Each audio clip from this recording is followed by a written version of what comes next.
The Borderlands franchises have been around as long as I can really remember.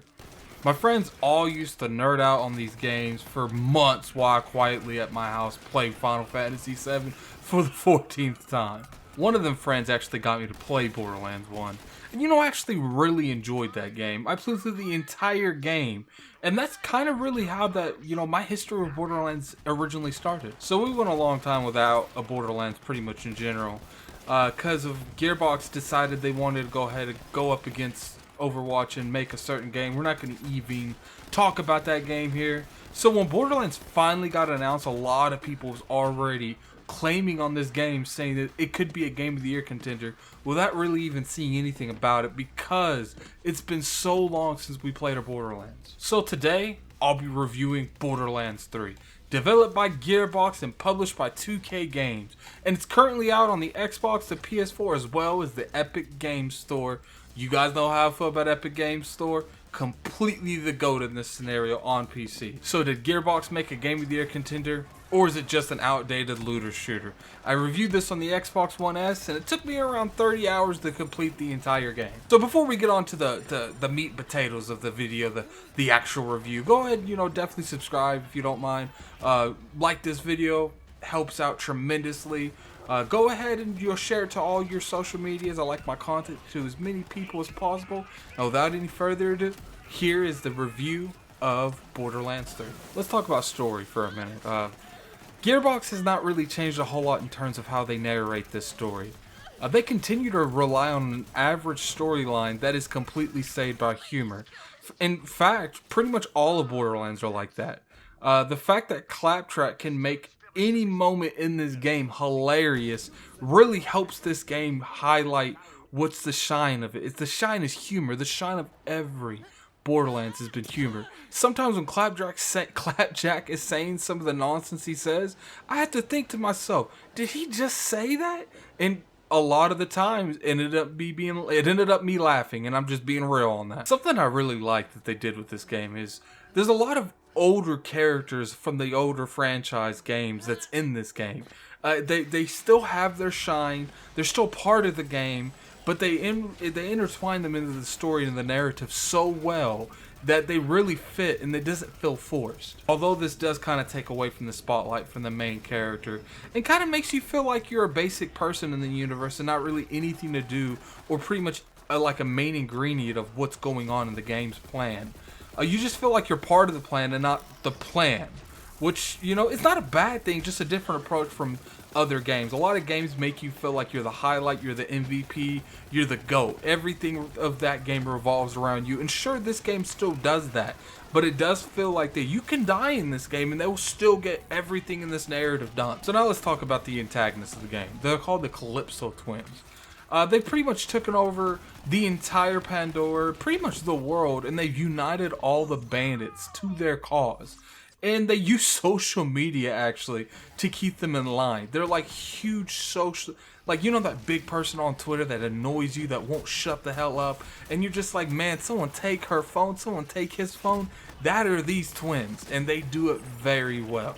Sure, it's not a Hampton Jack. In my opinion, Hampton Jack is a way better antagonist than the Calypso Twins. However, on Twitter, I see a lot of people acting like since they're not better than him entirely, that they themselves as characters are bad villains. And someone can be not as good as a previous villain, but still have positive assets to that game. The Calypso Twins are cocky, and every time they come up on the screen, it infuriated me more and more, and I wanted to catch up to these people. So you know what that means? That means they're doing their jobs as the bad guy of this game. They're annoying the hell out of me, and they're making me want to hate them. They're making me want to catch up to these people, and they're making me pretty much want to kill them. A lot of games don't do this well. One of the biggest studios I always have to give a shout out to is Ubisoft and their Far Cry games. Almost every one of their bad guys has charisma. You want to actually know these people. You want to catch up to them at the end of the game. You're looking forward to that one-on-one, not necessarily one-on-one, but that encounter at the end of the game. And I was really impressed by how they took standard society today with everyone on Twitter, everyone getting a huge following, and they implied that into Gearbox. It showed that you can make a game that's going completely against the social aspect. Make a game that's going against the wind. Make a game that's going against the waves. Because a lot, and I mean a lot, of developers are scared to go against any kind of trend on Twitter or anything related to that matter. And Gearbox does not care. Trust me, you guys. They do not care. Play this game and you'll know what I'm talking about. So overall, the story was decent. It kept me interested and actually wanted to know what happened. I found myself multiple times going through this game and saying, where's the next story? I want to know what happened.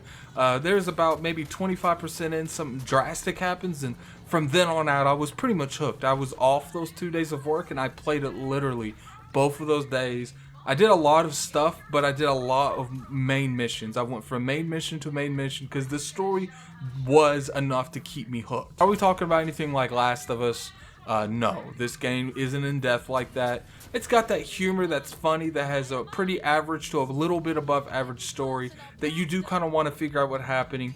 And they do have a lot of nostalgia moments that make you want to grasp on these characters. And that's what I felt like made the story good. So let's talk about the performance.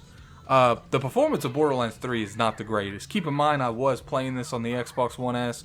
That does not take away from the fact that Gearbox needs to work more on performance overall in this game. Let's name some of the glitches, shall we? I had countless audio issues. I fell through the map a few times. Connection issues where I had to rejoin a few times before it joined correctly. The game has a lot of pop-ins, like a lot of pop-ins. Any massive open area, if you are on the S, you will load that game a few seconds later, and then the pop-ins will load in a few seconds later after that, after your slow-ass turtle Xbox One S catches up to what's going on. The frame rate to this game is way more stable on a single-player aspect. However, this game got serious issues if you try and get some of your friends to join.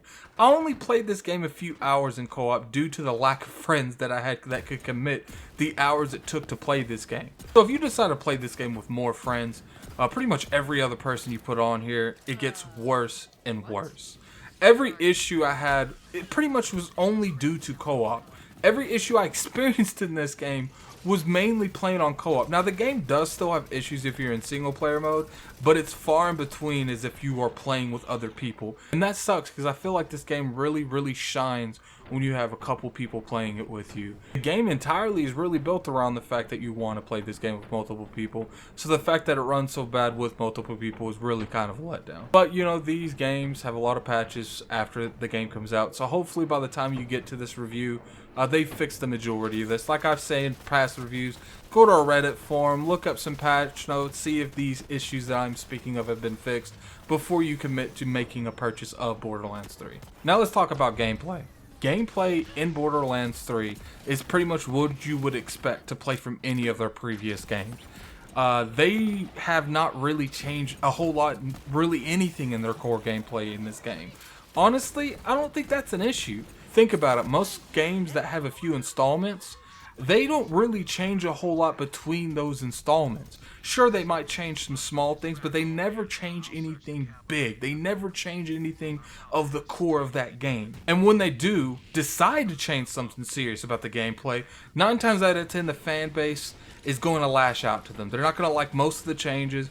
Gearbox clearly did not want to take that chance and kept the game to its core. What its fans love about Borderlands games. Not everything has to be a drastic change like Sony did with God of War to make a game feel more refreshed. If you like Borderlands, you're going to like the gameplay of Borderlands. You don't play Borderlands expecting Forza because it can drive. That was a bad analogy. You're just going to have to deal with it. I ain't changing. But at the end of the day, this is Borderlands 3.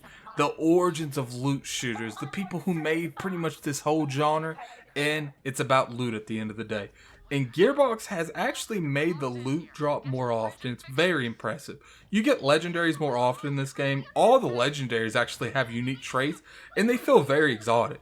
Lots of the epics actually have. I was very impressed by that. When you got, especially the legendaries, all of them felt unique. They all did something unique. They all did something that was cool. And every time I played with someone new, the first thing I kind of did was show off my exotic, show them the rocket launcher that shoots in 3, show them the pistol that shoots 3 grenades.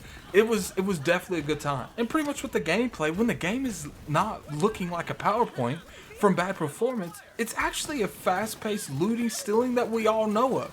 It's a very, very fun game in terms of gameplay when the game's working correctly. All the guns feel good, and none feel like it's just a reskin of the gun that you've used before. The guns were clearly a focus during development.